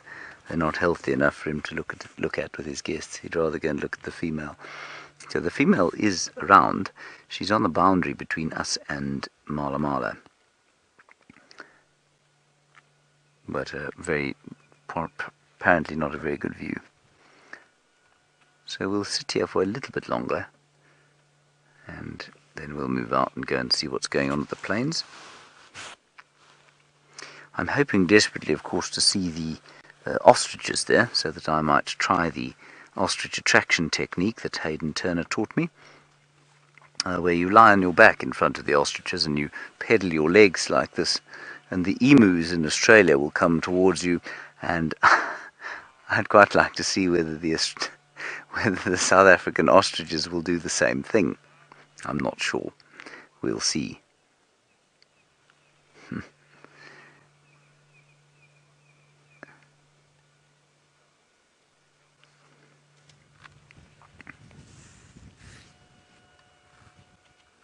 Yeah, Aaron in Florida, you're wondering about how the mange is passing through this little group of cubs, and could it be passed from one to the other? Absolutely, I'm sure it could be passed from one to the other, and I'm sure that's exactly how it's travelling through this group. I'm pretty sure it's through that contact. You can see them lying on top of each other there. You saw the ones on the termite mound also lying on top of each other. So I have no doubt in my mind that that's exactly how it transfers through the group. But the group, of course, if they are vaguely nutritionally compromised, they are going to struggle to fight off any disease. It's the same as when you aren't healthy. Often it's because you've got some kind of, I don't know, a nutrient missing, maybe not enough vitamin C, or could be any other kind of nutrition that's missing. You're going to struggle to fight off a common cold, and I think that's exactly the same with these animals. We saw that one Birmingham boy who had a dreadful case of mange all over his belly, and he was scratching and licking, and it was really very disgusting at one stage. It's totally cleared up. I think he's got maybe a little bit of scarring on his belly, but other than that, he's absolutely fine. So their bodies, as long as they get enough to eat, will eventually cope with the problem. Can you see these at all, Vim? Should we want me to go back a bit? Astonishing sighting there.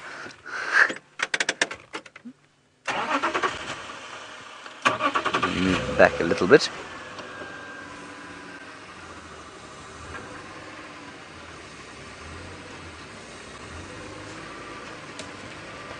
Diane, 44, you want to know about what would happen if they died, and would the pride eat them? Diane, first of all, you don't have to be sorry for your question. It's a very good question, and the answer is possibly. Yes, it is possible. It's not impossible. Go ahead.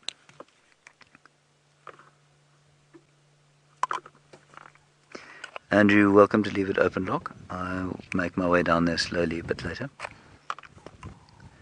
So Andrew's just asking if I want to come and see the lioness. We will go down there and see if we can spot her a little bit later. We'll just sit here for a bit longer though. So yes, the cubs could be eaten by the rest of the pride. It often happens. If they die, it's unlikely they'll be killed by the pride, but certainly if they die, you know, it's not something to be sorry about asking, certainly, and it's also not that, while it's abhorrent to us, of course, with our, you know, we tend to be a lot more attached, I think, to each other than perhaps lions are to each other. It's just a waste of nutrients otherwise. Lions are the top scavengers as well as being the top predators out here, and they scavenge a lot. And so to find out that they would scavenge on their own is not very surprising.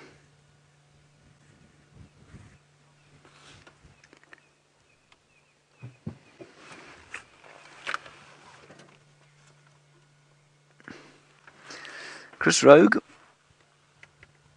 you're wondering about bovine TV or TB and how it would affect the lions. It would probably affect them, Chris, in much the same way as the mange is affecting them. If they are nutritionally compromised, then it's going to take hold. If they are not, if they're healthy, they're getting enough to eat, and they've got all of the nutrition that they need, then they are absolutely going to survive the TB, and it will have almost no effect on them. And it's the same with TB in human beings. So in this current state, if their pride has got TB, which is highly likely given where we live, and just about all the lions out here have got some form of TB or some kind of infection of TB, you'll find that, if they don't get enough to eat, then it's going to affect their lungs.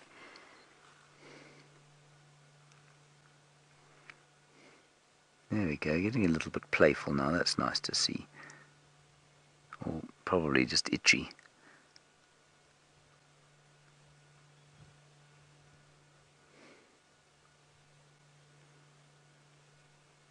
It's difficult to see how they are going to come up here, or why they would be down there. I mean, it's a very good question as to how they fetched up there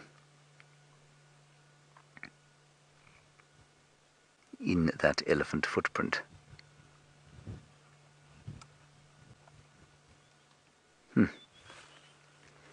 Well, finally, a bird is calling. I haven't heard a bird mention the way of bird call for the last few days. There's a white-browed scrub robin calling.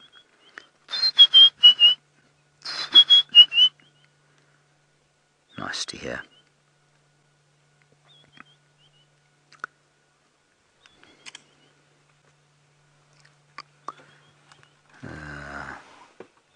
And these chaps doing nothing. Now I think what we'll do, everybody, if you don't mind, and I'm going to ask Rebecca if she doesn't mind, the Lioness is apparently not too far from here, so it'll be quite nice to go down and have a look at them, because I think we'll go and look for the Lionesses, leave these chaps in peace, and see what happens later on.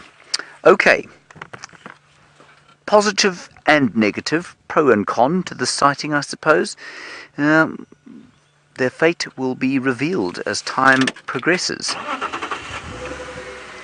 My little lions, and all the very, very best of luck to you. We've now got to get down this hill, of course, without wiping VM or I out. We'll probably have to do it backwards, it would be quite fun. We'll send VM down the dangerous way first. You right back there, VM?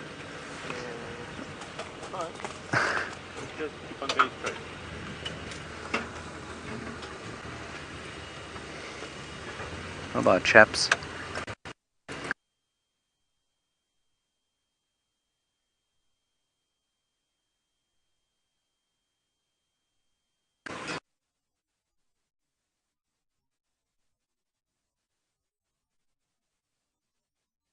This is really clever.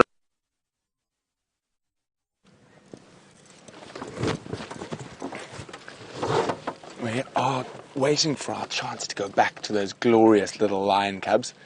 So they are just in there, Ori's with them at the moment. So we were waiting here, but now that you're back with us, we'll take your little bumble around and then we'll come back. Oh, Brian. Oh, I can't get out of the car here.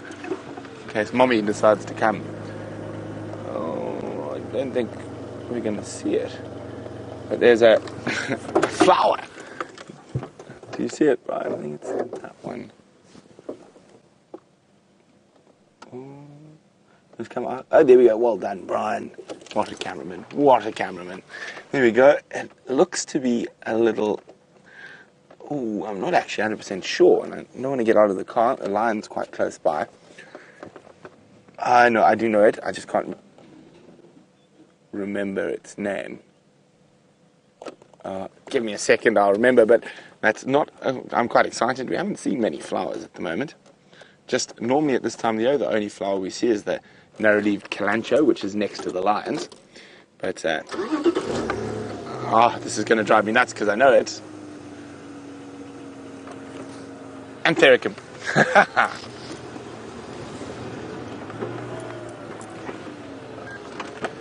Okay, sorry about that. I seem to be my game drive communication device has a mind of its own. It keeps it jumping from quiet in my ear, out my ear, in my ear, in my ear, in my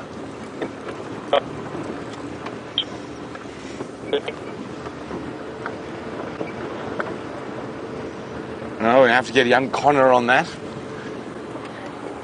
But we will be going back into those lion covers shortly. I'm just waiting for Aubrey to finish.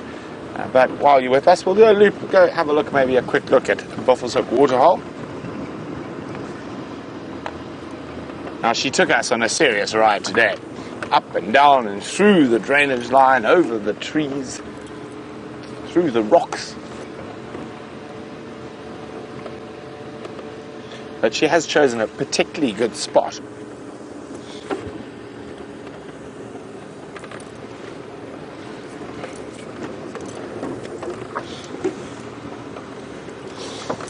Hi, Michael. Michael's asked a really interesting question. Michael's 13 years old. You must be a very smart 13-year-old, Michael. Michael says, do we ever do aerial counts of the animals in the Sabi Sands? And how often, if so? Well, they do. Now, the problem with an aerial count is it's very, very unreliable for a lot of animals. Impala, duiker, etc. It's almost impossible. The only things you can really count well aerially. Now, you see that? Right, there's a francolin in the tree making a racket. Okay, copy, thanks. I wonder what scared that francolin into the tree. If it, no, oh, sorry, those are hornbills below him. I think he's just behind there. So there could be a snake on the ground. There could be a slender mongoose. There could be a leopard. There could be a lion. But something has spooked that francolin up into the tree.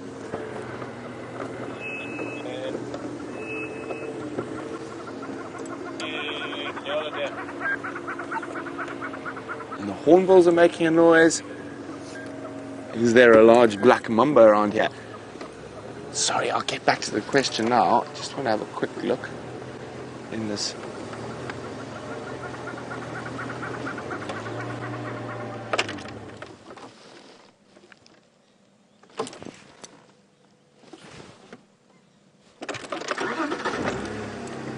More francolin alarm calls deeper into the bush.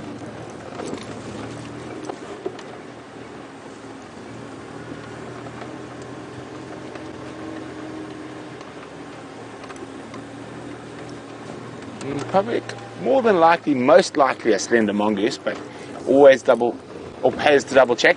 So about aerial counts. So it's the only things you can really count from the air: elephant, rhino, and buffalo, and even then, it's not 100% accurate. Actually, ground counts are more accurate, and those are taken, but they do aerial and ground counts every year. A ground count would it works on it's a mathematic formula where you work on holding capacity of the land, number of wildebeest, etc. seen on that, and then you work out a mean average, which is actually a lot more accurate than aerial counts. Aerial counts, even with elephants and buffalo and stuff like that, are very inaccurate. For example, I grew up on a reserve called Pinda, which was exactly 17,000 hectares. We had exactly 62 elephants, and we flew in a helicopter, and much lower than you would normally fly for an aerial count, because it was a guest's helicopter and he liked doing it for fun. And with 4 experienced spotters in the car, and we managed to see 1 out of the exact number of 64 elephants we had. So, and we knew we had exactly 92 rhino, and we saw, I think, 25, and we knew exactly X buffalo, and we only saw less than half. So aerial counts, I mean, there is a place for them, but they're not always the most accurate.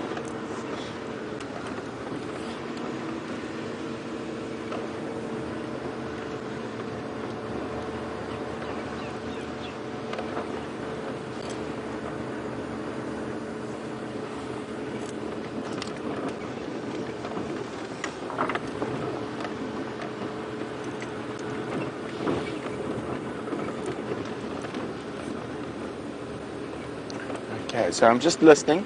I'm hoping, well, I'm not hoping, I know we're going to get another chance to go to those cubs. Just waiting for Aubrey to pop out. But we're going to have a quick swing past the Buffalo's Hook waterhole, see if there's anything there.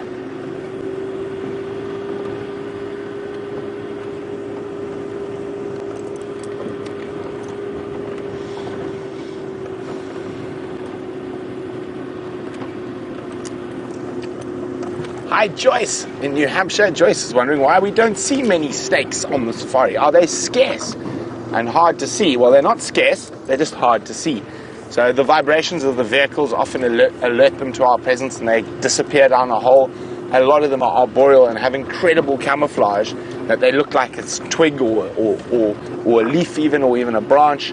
So they're just incredibly developed not to be seen because they are eaten by a lot of birds and a lot of predators.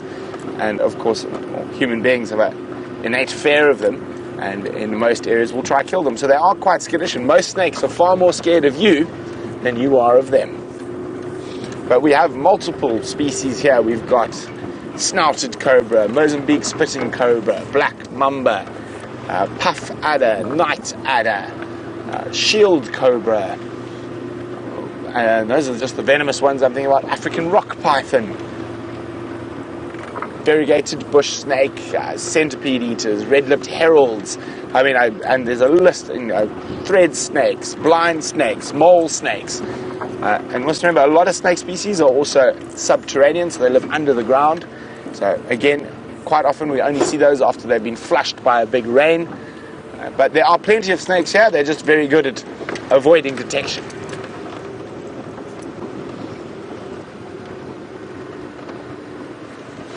Okay, while we make our way back towards those wonderful little Nkuhuma cubs, let's go to James, who's got another feline surprise for you.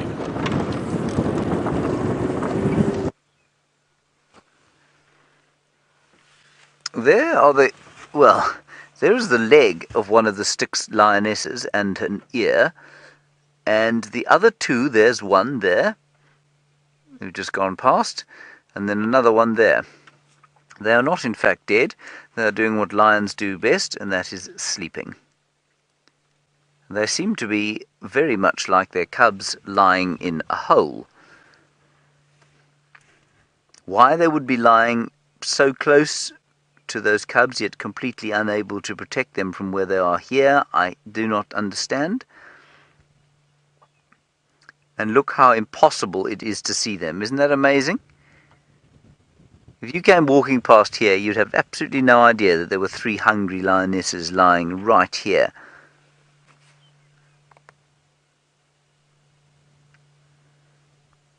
They don't seem to be particularly full, and you'd know immediately. I don't know if you were there with us yesterday, watching the lioness that Brent is about to go back to.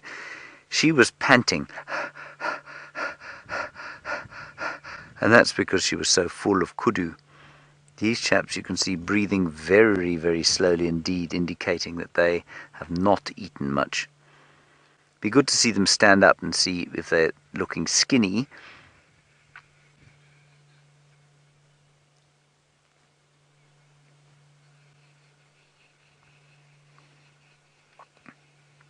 But not the best view in the world. We'll spend a couple of minutes here and then we'll move on towards the plains of Cheetah. Just need to coordinate with Brent because I'm not entirely sure what's going on with our Facebook Live broadcast. And just in case you're wondering what I'm talking about, it's a broadcast we're doing to the National Geographic and Nat.Geo Wild Facebook pages, and that's basically to say, hey, how's it going? What's up? Where you are? This is what we do, and if you want to watch us, well, this is where you can watch us. And we give them the website that you're all watching on now. And that is to obviously increase the size of our community so that more and more people can be inspired by these incredible animals and spaces that we're able to share with you live throughout the world. I'm just going to say that word again, live. Of course, this is completely live, unedited. And that's just an amazing thing to me.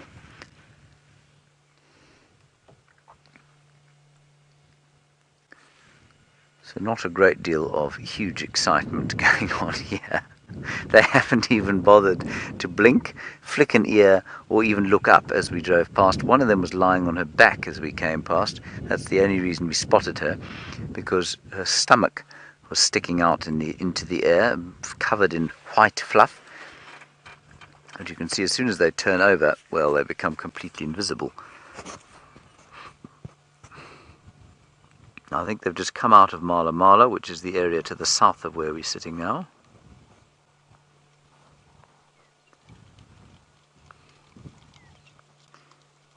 But otherwise, I think we should probably press on and see what's in the clearings before it gets too dark. Okay, VMP, you happy with that? Good stuff.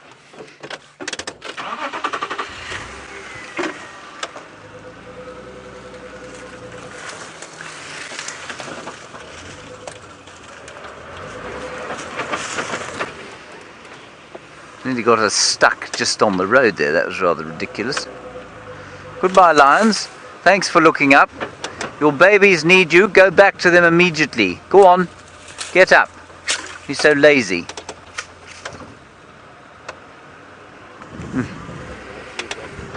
Nice view of that lioness. VM's got a nice view of one of the lionesses. Say when, VMP.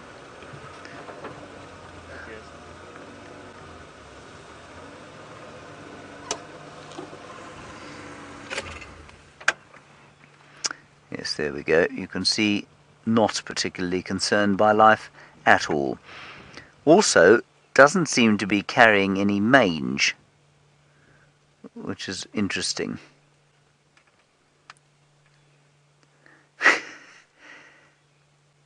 If you didn't see her stomach rising and falling, you would definitely be forgiven for thinking that she had passed on. Look at that. You can hardly see her at all. That's the same view as I've got right now. Right here. On we go. It's getting a little chilly out here, isn't it, Viam? Are you cold? Oh, you've already got your jacket on. Well, lucky old you. I'm going to put mine on immediately. So we're now on the southern boundary of Cheetah Plains. Nyala to the south, Cheetah Plains to the north. South is to the right-hand side of your screen. North, obviously, therefore, to the left. And straight in front of us, we are heading east. And therefore, behind us is west. Yes, that's correct. Good. Now we've sorted that out.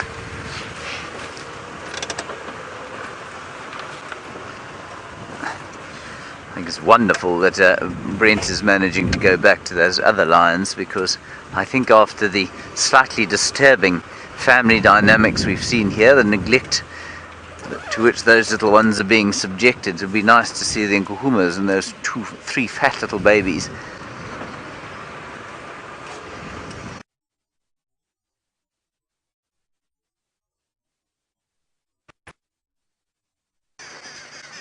I didn't get that, Vim, did you? There are some arrow-marked babblers there, everybody. You can hear them babbling away.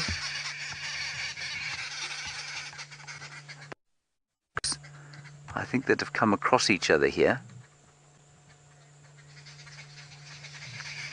Alright, our signal is not great, so let's head across to Brent before he gets to the